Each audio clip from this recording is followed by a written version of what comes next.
All right, 1 Samuel chapter 17 is where we are today.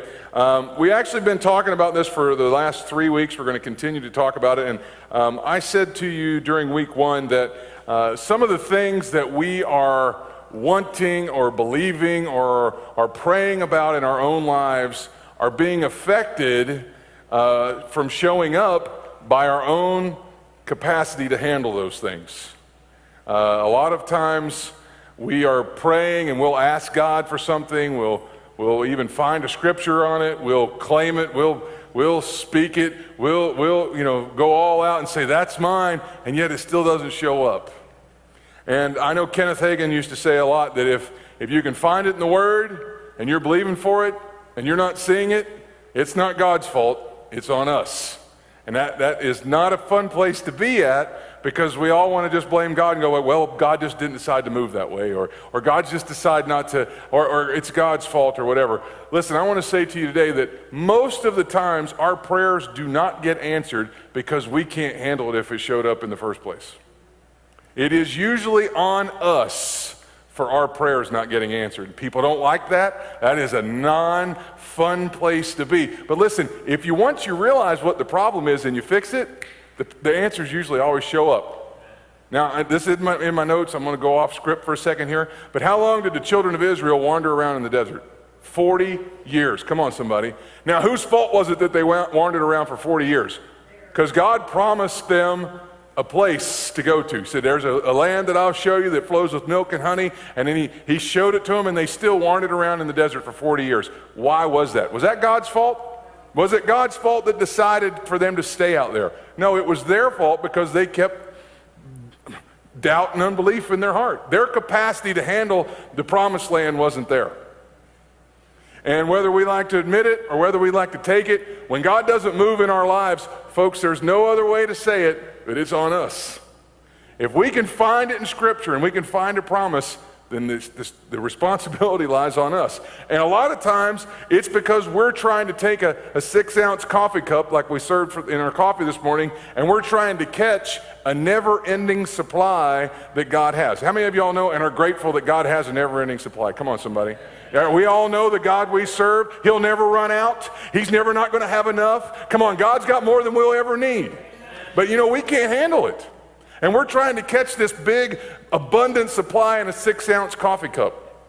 But this series has been designed to help us to go from being a 6-ounce coffee cup to at least a Big Gulp. Because we're never going to be able to obtain everything that God is, but thank God we can catch more. Come on, that ought to make you happy. You can get more God in your life. And then last week we went from the Big Gulp to the Super Big Gulp. And this week we're going to the Double Big Gulp. We're just increasing every week. Come on, somebody say, I got more of God in me this week than I did last week. And so we've been talking about that stuff. Just a little review for you. We read the story of the talents, and I told you the story about a guy who was believing God for a job, and he went to his pastor and he said, hey, pastor, I'm believing for this job. And the pastor goes, man, great. That's awesome. You'll get to pay more tithes. No, I'm just kidding. He goes and he says, that's great. Are you qualified to do that? And he goes, well, probably not, but I pay my tithes, pastor. And he goes, did you go to school for it? And he said, no, but I'm a giver. And he said, well, have you worked in that field in any other time in your life? And he said, nope, never done anything like it in my life, but because I'm a tither and I'm a giver, I'm believing God's going to give it to me. And his pastor just said, I'm sorry, I just can't get in agreement with you on that. Because if you're not qualified and you couldn't handle that job if you got there, it would probably actually make your life a whole lot worse by getting in that position, and it would make the company a whole lot worse because you're not qualified to do it. I can't agree with you for that. And so he said, I'll tell you what though, I'll help you go to community college and increase yourself and increase what you're able to learn and take some business management classes and things like that and get yourself prepared for that so that if you do get this job, then we'll believe for it, and if you get it, then you're able to handle it. And so the pastor actually took some money out of the church and actually paid for this guy to go to community college so he could increase. And the guy actually ended up getting not the job that he was shooting for, which was like executive vice president or something, but he ended up getting an upper management position with a substantial raise, and his life was substantially better because why? His capacity to handle a job like that increased. Remember I told you the story too about the lottery guy that spent $152 million in just a few years' time because he didn't have the capacity to handle that. I said to you, before you can become what you want, you must first increase what you are. Where you are right now, you have to increase what that is, all right? I gave you this little formula to determine what your current capacity is. It is your current ability plus your current resources plus the stewardship that you have over both of those equals your current personal capacity. Now, what does that mean? That means what you can do, where you can do it, and how often or how well, how faithful are you doing that? That will help you identify your personal capacity. Where you're at right now is based on what you can handle right now, okay? How do we increase our capacity? Said that to you last week. It's not by prophecy or a move of God. Some people are waiting to come to that service, that one service where they just feel the touch of God so strong that they're changed forever. Listen to me. The touch of God will create in you a new spirit. He recreates your spirit, man. But as far as your personal capacity to handle something, you can go to every good service under the sun, and it's not going to change you until you take the steps to change. David got a word from God. You're going to be king. How many of you know he wasn't ready to be king at that moment right there? But he had a word from God.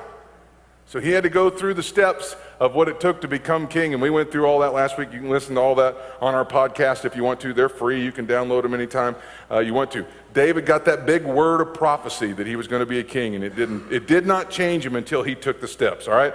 All right, you increase your capacity by taking steps or using your ability, finding something to step on, which is the resources, and be a good steward and make sure you're taking steps. Last week we said, be faithful where you are.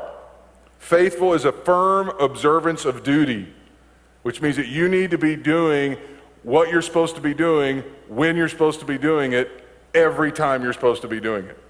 There is no slack time. There is no, well, we can let it slide this time. It is making sure that we are doing it every single time. We are faithful where we are. I said to you this statement last week, your job is not an excuse to glorify God on the side. Your job is a place to be faithful at so your actions glorify God, all right? And then this week we're going to talk about practicing or learning to get better to fulfill your ultimate calling. In order to become the Big Gulp, you have to practice being the Big Gulp. Boy, that made everybody excited, didn't it? You got to practice being the Big Gulp. Well, I don't know how to be the Big Gulp. Exactly, that's why you're supposed to practice. There's a very famous motivational speaker named Zig Ziglar. He says this: success always comes when preparation meets opportunity. And you know, there's a lot of times we get opportunities. You know, I just think about, I'll just take this church for example. As the pastor of this church, we've had opportunity after opportunity after opportunity to be about, 5 or 6 times bigger than we are. But we weren't prepared for it. We weren't. We weren't. We didn't have a good follow-up system in place. We've had opportunity after opportunity after opportunity. And unless we practice now what it's going to be like when there are 5 or 6 times more people here than that, if we don't practice like that now, then guess what? We ain't ever going to get there. We have to practice or learn how to get there, all right? Our opportunity will always come. Opportunity always comes. But if you're not ready for it, it's not going to happen. All right, in 1 Samuel chapter 17, that's where we are this morning, verse 31, says this: Then David's question was reported to King Saul, and the king sent for him. Don't worry about this Philistine, David told Saul. I'll go fight him. Don't be ridiculous, Saul replied. There's no way that you can fight this Philistine and possibly win. You're only a boy, and he's been a man of war since his youth. But David persisted. I've been taking care of my father's sheep and goats. And he said, when a lion or a bear comes to steal a lamb from the flock, I go after it with a club and rescue the lamb from its mouth. If the animal turns on me, I catch it by the jaw and club it to death. I have done this to both lions and bears, and I'll do it to this pagan Philistine too, for he has defiled the armies of the living God. The Lord who rescued me from the claws of the lion and the bear will rescue me from the Philistine. Saul finally consented. All right, go ahead, and may the Lord be with you. Now, by making those statements, those are, that sounds like a faith person, doesn't it? The Lord will give me the victory. He will. That sounds like a faith person, doesn't it? How many of you know faith people, though, that make those kind of confessions and never see that giant laying at their feet? You know why? It's because they weren't out fighting the lion and the bear beforehand. If you're not ready to go and fight a lion and a bear, you ain't ever going to fight a giant. That's just the simple facts. What is that doing? He's practicing. Whether he realizes it or not, he's practicing for what God's called him to do. He's learning how to fight something bigger than himself. Why? Because God's ordered his steps and has taken him in this direction, and David's just being faithful to do what he's supposed to. He's practicing and learning all the time. What is he doing when he says this to Saul? He's presenting his resume. Here's my resume. This is all the stuff that I've done, and now this is a new adventure. I think I'm qualified to do it, though, because I've done this. How much have you been preparing yourself for the future? If you're not ever preparing or learning or practicing for the future, you ain't ever going to get there. A friend of mine who's a youth pastor in Atlanta, Georgia, at Creflo Dollar's church. Y'all know who Creflo Dollar is. He's on TV. Got a big church there in Atlanta. Well, sort of big. It's only about 15, 20,000 people. But a friend of mine's the youth pastor there, and when he was, back in the day, when he was an assistant youth pastor in Tulsa at a big church out there, he was just kind of the assistant guy. And he had a traveling ministry that he would go and do meetings on the weekend. And he would actually, now this is before the days of 9/11, and there was no big screening, and you could actually walk down to the gates. Does anybody remember these days? You could walk to the gates with somebody, hug them, almost walk on the plane with them. I mean, you in some cities you could walk on the plane with them, And so this is what Lee used to do. Lee used to go through the checkpoints with his bag, okay? When he would, and he would walk down, and he would walk up to the airplane, and he would actually get on. He would have his people come with him, his guys come with him, and he would slap high five, and he would be like, all right, I'll see you in a few days, and he would walk on that plane, and then turn around and walk back off. He wasn't going anywhere. Here's what he was doing. He was building and practicing what it was like to be an evangelist and book meetings. He didn't have no meetings booked. Nobody wanted Lee Wilson to come speak for them. Nobody even knew who he was. But he'd go up there and he was, and that sounds so ridiculous and so crazy and so just like, man, if somebody saw you doing that, you'd just look ridiculously crazy. I mean, I'm not going to go do that. But he was doing it. He was practicing what it was like. He eventually went on to be one of the biggest youth evangelists in the United States. I mean, he was speaking at T.D. Jakes' events. He was speaking at all the biggest events you could name it. Lee Wilson was one of the guys they were having come speak to the teenagers there. And now he's got a big church youth ministry in Atlanta, and it all happened because he was practicing. This is back in the late 80s, early 90s. He would walk through the Tulsa airport with a bag full of clothes, practicing to be an evangelist. Matthew chapter 25, verse 15 says, he gave 5 bags of silver to one, 2 bags of silver to another, and 1 bag of silver to the last, dividing it in proportion to their abilities. Then he left on his trip. Now, evidently, the 5 and the 2 talent guys had been working towards this moment because the master knew they could handle what he was giving them. They've had to have been practicing for the 5. I mean, the 5 guy, that's not the burger place, so everybody just stop salivating, okay? The 5 talent guy was not just automatically the 5 talent guy. I honestly believe in this story, the 5 talent guy a few years before had been the 1 talent guy. And when he was given his opportunity, he was ready for it. And the 2 talent guy, I'm convinced the last time had been the 1 talent guy. All right? And this 1 talent guy, this was his big shot. And the master was able to identify something. Now, how do you identify something if they haven't been doing anything? Now, remember, I said to you last week, talent can be measured like a shirt size. Remember, because I told you all that about mom and dad taking me, and my mom and dad are here today, sitting right there. My mom used to take me, and it was always kind of a quiet thing. Do you have a husky section? Because she didn't want to embarrass me, because I always wore huskies growing up. And so, tell the truth. Don't shake your head. No, you did. It was always huskies. And so, and talent can be measured like your clothes size can. But the only way it can be measured is if you use it. That's the only way it can be measured, is if you use your talent, all right? So these guys are being given something because they've done something with it. They've done something before. They've been practicing and preparing themselves for this moment. No matter where you are success-wise or experience-wise, your capacity will stop increasing the moment you stop learning or preparing. Thank you for that rallying amen. Acts chapter 22, verse number 3. This is the story of Paul. Now, Paul, how many of you would agree that Paul was probably the most successful of all the apostles? I mean, he did more for us. You know, we're seeing more of his fruit today in the church than anybody else's besides the Lord Jesus, okay? Paul was the man, all right? Acts 22, verse 3 says this, "Then Paul said, I am a Jew born in Tarsus, a city in Cilicia, and I was brought up and educated here in Jerusalem under Gamaliel. As his student, I was carefully trained in our Jewish laws and customs. I became very zealous to honor God in everything I did, just like all of you today." Now, up to this point, Paul is one of the Jewish guys, all right? The Pharisees were that's who everybody wanted to be like. I mean, they were the televangelist of their day, okay? They were the big dogs.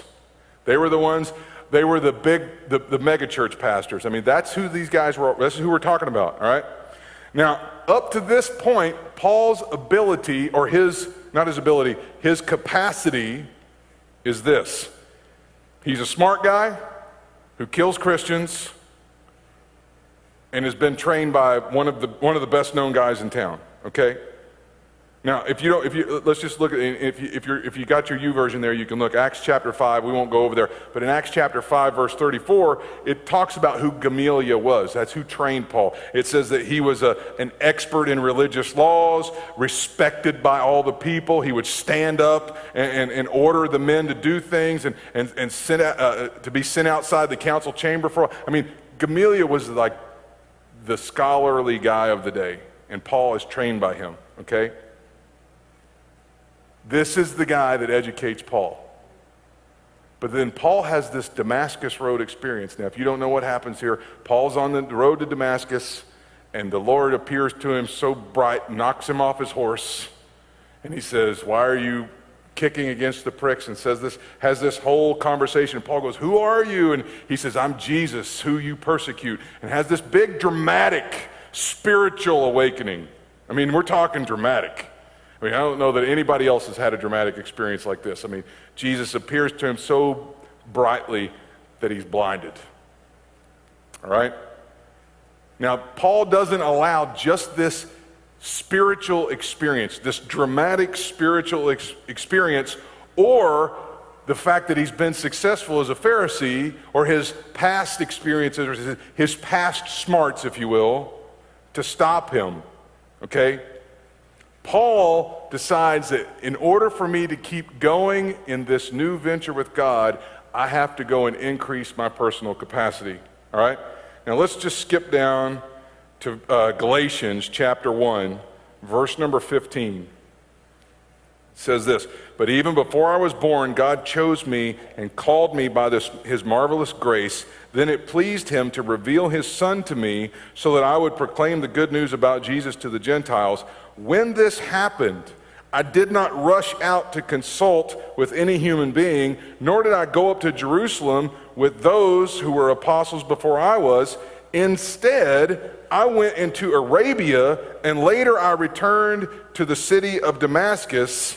Then 3 years later, I went to Jerusalem to get to know Peter, and I stayed with him for 15 days.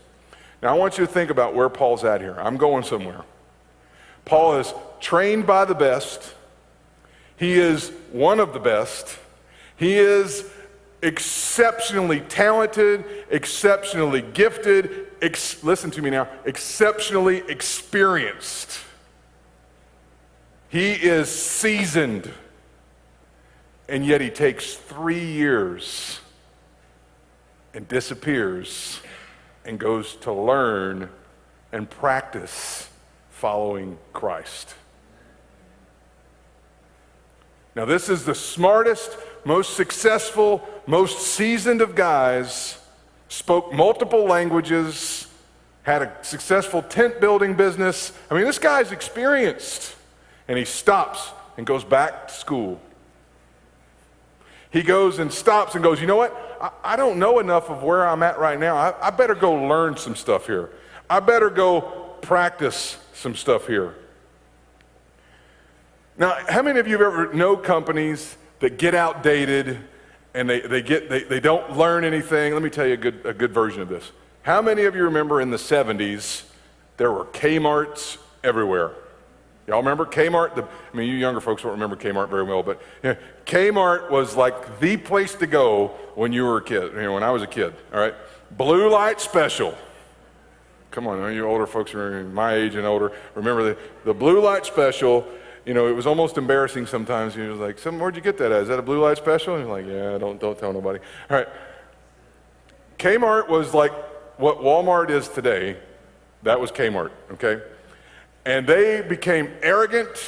I don't need to do that. We've been around forever. Here's your choices, and if you don't like it, too bad.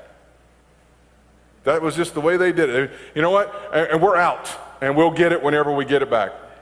And you know what? If you don't like it, tough. Well, then along came this little guy in Arkansas named Sam Walton who decided there's a better way to do this. And he developed his own system of what's the word I'm thinking of, where they count everything? Inventorying everything and keeping track of inventory and keeping track of it. And every time one would go out, the computer would log it and they would automatically start shipping it immediately. And then they would start watching weather forecasts. And if there was going to be harsh weather in some place, they would ship certain things to that area of the country. And they started having distribution centers so that people could get it faster. Then they stepped up the quality and stuff. And suddenly Walmart becomes the biggest in the nation. And blows right past Kmart because Kmart wouldn't take the time to learn or practice for the future. Let me tell you another story. I told this to the team last week. Y'all know who could have been the first email provider in the country? The United States Post Office. Back in the day when the military was using email like it was no big deal, they actually presented it to the Postmaster General and said, why don't we make the civilian version of this? Give this to the civilians. Everybody can have one of these. And they said, that's stupid. That's ridiculous. Nobody's going to want to do that. Everybody likes getting something in the mail. And now look what's happening. The price of postage keeps going up. The days that it's being delivered keeps going down. They're closing sorting centers all over the country. Why? Because they wouldn't embrace email. And so guess who did? Private industry. AOL pops up out of nowhere. Nobody has an AOL account anymore, but they're one of the first big ones. CompuServe jumps up there. Prodigy jumps up there. All these people started. Now we got Gmail. Now we got, But what developed out of that? Facebook came out of that. Social media came out of that. We would have all had a USPS postal service if somebody there had just taken the time to learn, or practice. People who depend on just a dramatic spiritual experience to change and fix everything for them, they're just as bad as people who won't learn. I know people that have had dramatic things happen in their life, and they don't do anything to learn about what God's calling them to do. Well, God's going to teach me everything. I remember one time, pastor, I know this guy. A pastor stood in front of his church. He's a big guy, huge. And he said, the Lord's going to restore me to be back to when I was 21 years old. And it was like, well, what are you going to go on a diet, or what are we doing here? No, I don't got to do nothing. The Lord's going to take me and he's going to fix me. He's just going to do it. He's going to restore my health till I'm 21 years old, and yet I'm still going to go eat an 18-inch pizza after service today. No change. No nothing. Want to go learn about how to lose weight, how to fix his cholesterol, how to fix his sugar, how to fix none of that. And he's dead now. See, if we don't practice and prepare for the future isn't going to come. There's a future coming, but it's not the future that you're wanting. No matter how experienced or seasoned you are, how dramatic your relationship with God is, in order to increase how much of God or future success you have to learn or practice for it. If you aren't practicing, learning, or attempting to improve, you are about to disqualify yourself because time is always marching on. 1 Corinthians chapter 9, verse 24 says this, "Don't you realize that in a race everyone runs, but only one person gets the prize, so run to win. All athletes who are disciplined in their training. They do it to win a prize that will fade away, but we do it for an eternal prize. So I run with purpose in every step. I am not just shadowboxing. I discipline my body like an athlete, training to do what it should. Otherwise, I fear that after preaching to others, I myself might be disqualified." Now, this is the same dramatic experience Paul writing this. This is the same guy who had Jesus appear to him so brightly that he's blinded. Okay, this is the same guy who goes to the backside of the desert for 3 years and learns and practices. And even he says, I am going to be disqualified if I don't keep this up. Listen, if you don't keep increasing, if you don't keep being able to obtain more and hold more and receive more and learn more, your capacity will level off and you'll stay right where you are. How many of you, man, there's people all over the country that have leveled off and been that same place for 50, 60 years. There's people, we all probably have people in our family like this that that's it. That's all there is. And when you start telling them that maybe you should try that, and they give you this excuse, well, I'm an old dog and you just can't teach an old dog new tricks. Baloney. Everybody can learn. Everybody. If Paul, midway through his life, can change and become from a Pharisee to the most successful apostle, we all can. All right? Now, I was thinking about who is it that goes through a lot of practices and who is it that goes through a lot of learning and changing. And I was talking to the team about this, and we started talking about athletes and things like that. And anybody in here play sports when you were growing up? I did. I went through football and basketball, baseball, track. I was a sprinter. No, I'm just kidding. I was a shot putter because I was one of those big guys. And so we practiced all the time. Seemed like we were always into something. Baseball in the summers, football practice started 2-a-days in the latter part of the summer, and then as soon as we get out of football practice, we go to basketball practice and have to run suicides, and man, it stunk. It was terrible. And then we go to baseball practice in the spring. It was just always year-round something. And as we were thinking about this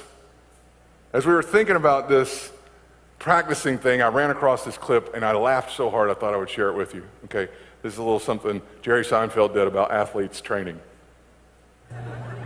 I was in London about a month ago. The World Cup was going on. I enjoy any sporting event where nations get involved. I find that the most exciting. The Olympics is really my favorite sporting event, although I think I have a problem with that silver medal.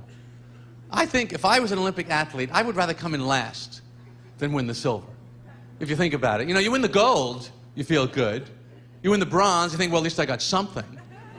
But you win that silver, that's like, congratulations, you almost won.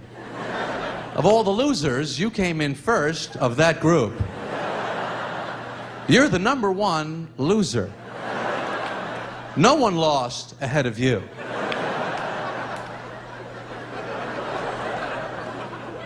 And they don't lose by much. These short races, 300ths of a second, 200ths of a second. I don't know how they live with that the rest of their lives, because you got to tell the story. Everyone wants to hear the story. Wow, congratulations, silver medal. Did you trip? Did you not hear the gun go off? Tell us what happened.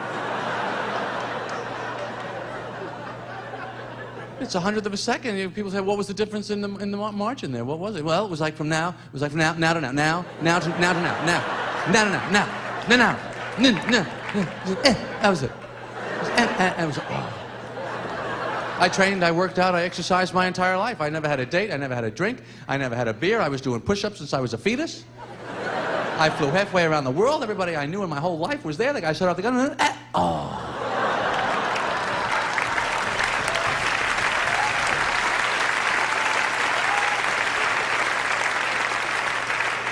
And they always had that photo finish. You know, the photo finish was always silver, gold.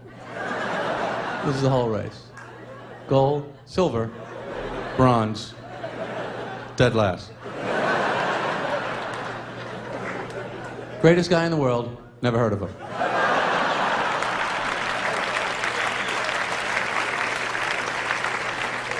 And, you know, guys got to be thinking, if I had a pimple, I would have won.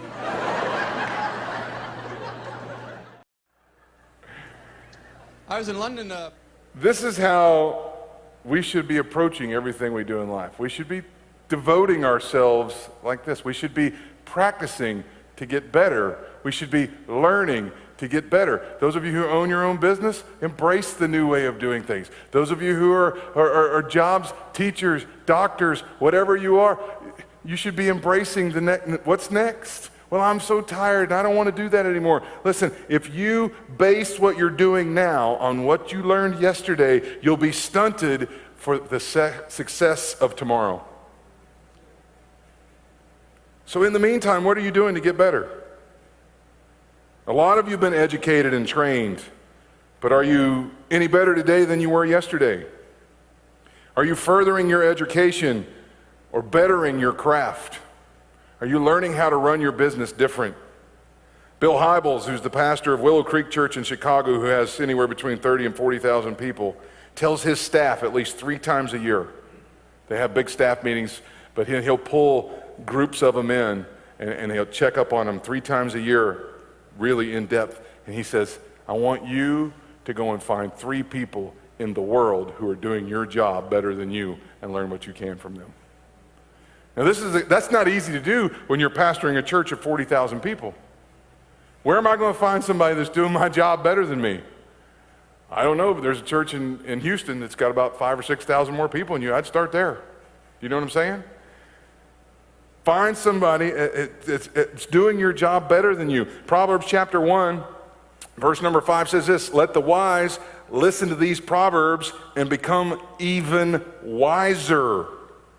You know, no matter how wise you are, how smart you are, how gifted you are, you can always become wiser. Let those with understanding receive guidance by exploring the meaning in these proverbs and parables, the words of the wise and their riddles. The fear of the Lord is the foundation of true knowledge, but fools despise wisdom and discipline. Those that really increase in practice or continue learning are the ones that capitalize by preparing for their moment. I'll close with this story. In Palm Springs, California, it's a pretty wealthy community. You got to be, it's a lot of expensive homes there, and a lot of expensive millionaires live there, and there's a group of millionaires that meet at a country club, and they have breakfast once a week, and they have this little sharpening thing where they just kind of talk to each other, and they're just kind of like, hey, what do you got going on, and what do you think about this idea, and they kind of bat it around a little bit because they're all on the same level with each other. And finally, one day, a billionaire moved into their neighborhood, and they're like, dang, billionaire, wonder what we can learn from him.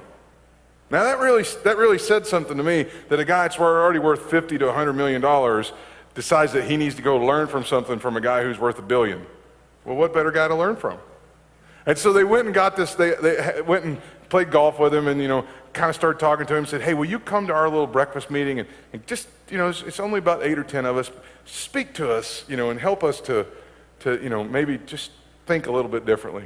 And so the billionaire comes to their meeting and sits down and listens to them all talk, and then he goes, okay, guys, I think I know what I'm going to say to you. And they're like, great, what can you give us? And he goes, what would happen if you guys really tried? Now here's the guys that are making hundreds of millions of dollars already, and a guy who has $1 billion completely just ignores everything they've done and says, how about if you really tried? What's going on there? They're learning from somebody that's on a different level from them. They're practicing to get to where he is. Listen, wherever you are, you may be saying, well, that doesn't apply to me. I'm not a millionaire. I'm not even worth a thousandaire, okay? That doesn't apply to me. Okay, so where do you want to go? Are you practicing to get there? Church, you guys on the team hear me say this all the time. We need to be acting like there's already 500 people here. We should be running everything that we do with a level of excellence like there's 500 people here already. Why? Because if we don't, we're never going to see 500 people here. At this point, I would even say it this way. We should be acting like there's already 200 people here, or 100 people here, or heck, more than that, 70 people here. We should be acting like that already. Why? Because that's how we get to that level. Heads bowed, eyes closed, I'm done. Where are you in your walk with God? You want to be super spiritual and you want to have the kind of walk with God where God speaks to you in an audible voice in the middle of the night? Okay, are you reading your Bible when nobody else is around? You want to have that walk with God where you're not tempted with the things that you're tempted with regularly, the things that just seem to keep throwing themselves in your path. Okay? You want to have that kind of walk with God where those temptations slide aside? Are you praying right now in the car by yourself? Are you praying? Are you spending time with God now? Are you practicing the presence of God? Are you learning how to get to that level?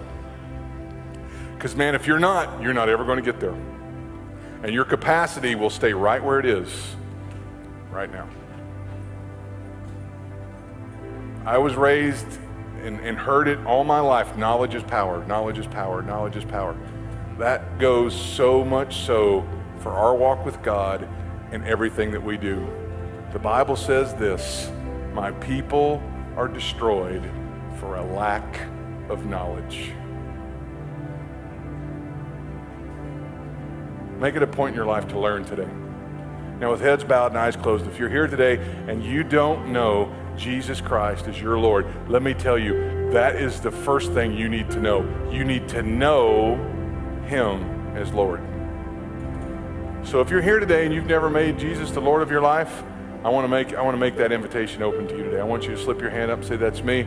Man, I need to make Jesus the Lord of my life. Maybe you're here and you have made Jesus the Lord of life. Maybe you've been saved. Maybe you've been, in church, but you've walked away and been doing whatever you want to do. You've allowed yourself to just be something else that you know is not right. You want to make your life right before God today. If that's you, slip your hand up and say, that's me. Praise God. I don't see any hands, and that's good. I'll take that to mean that everybody here is in good standing with God, got things figured out, and got things going on, and that's great. Now I want to challenge you with this. What are you learning about God today that you didn't know yesterday? In your relationship, where are you learning? Where are you growing? Where are you practicing? Because that's where you're going to end up. And for those of you who are sitting there saying, well, my walk with God's been kind of flat. My walk with God's been kind of dull. What if I said to you, maybe that's because that's where you've been practicing? Well, God just kind of feels like He's way far off somewhere. Well, maybe that's because that's where you've been practicing. You've been learning to live life like that. We need to learn to live life with God closer. This is why John says, when I decrease, He increases. James says that those that draw nigh to God, come on somebody, He'll draw nigh to them. It's all about the practice. What are you doing? What are you doing?